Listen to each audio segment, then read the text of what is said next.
Medina में रसूलुल्लाह सल्लल्लाहु अलैहि वसल्लम ने खुद खालिद बिन वलीद के भाई से पूछा कि खालिद किधर है। खालिद बिन वलीद जैसे ज़हीन इंसान को अब तक इस्लाम की तरफ आ जाना चाहिए था। ये सुनते ही खालिद बिन वलीद के भाई वलीद ने फुल स्पीड भागकर अपने भाई की तरफ लेटर भेजा और लिखा कि खालिद, अब तो अपनी आंखें खोलो, आप सल्लल्लाहु अलैहि वसल्लम से तुम्हारी तारीफ सुनी, तो अब और देर मत करो और इस्लाम कबूल कर लो। अपने भाई का ये लेटर पढ़कर खालिद बिन वलीद सोचने लगे कि मैंने ओहद की जंग में मुसलमानों पर कितना जुल्म किया और फिर भी आप सल्लल्लाहु अलैहि वसल्लम वो सब माफ करके मुझे इस्लाम की तरफ बुला रहे हैं। तो अब खालिद बिन वलीद मदीना की तरफ जाने की तैयारी करने लगे।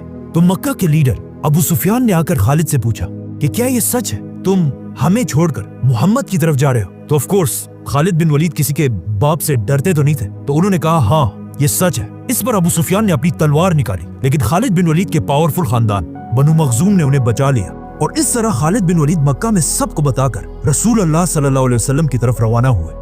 रास्ते में उनकी मुलाकात फ्यूचर आर्मी चीफ अमर बिन आस से हुई, जो खुद भी मक्का के लोगों से तंग आकर इस्लाम कबूल करने जा रहे थे और इस तरह इन दोनों ने मदीना जाकर इस्लाम कबूल कर लिया। लेकिन खालिद बिन वलीद के लिए इस्लाम कबूल करने के बाद भी कुरान की इन आयत को एक्सेप्ट करना बहुत मुश्किल था, जिसमें उनके बाप वलीद बिन मुगीरा को जहन्नुम में डालने की बात थी। तो खालिद बिन वलीद एक सहाबी के पास गए और उन्हें कहा मुझे मेरे बाप के बारे में आयत पढ़कर सुनाओ। और उन्हें सुनने के बाद खालिद बिन वलीद ने कहा दोबारा सुनाओ, और फिर कहा दोबारा सुनाओ, दोबारा सुनाओ। और ये आयत बार बार सुनने के बाद आखिर खालिद बिन वलीद के दिल ने इन आयत को एक्सेप्ट कर लिया और उस दिन के बाद हमेशा खालिद बिन वलीद अपने आप को खालिद बिन वलीद नहीं बल्कि अबू सुलेमान कहलाने लगे। नाउ खालिद बिन वलीद के इस्लाम कबूल करने के कुछ ही दिनों बाद रसूलुल्लाह सल्लल्लाहु अलैहि वसल्लम 3000 की फौज जमा करके पहली बार रोमन एम्पायर से लड़ाई की तैयारी कर रहे थे, जिसे जंगे मुता कहा जाता है। तो ऑफ कोर्स बिल्कुल एक नया मुसलमान होने की वजह से खालिद बिन वलीद एक आम सिपाही की तरह इस फौज में जंग के लिए रवाना हुए।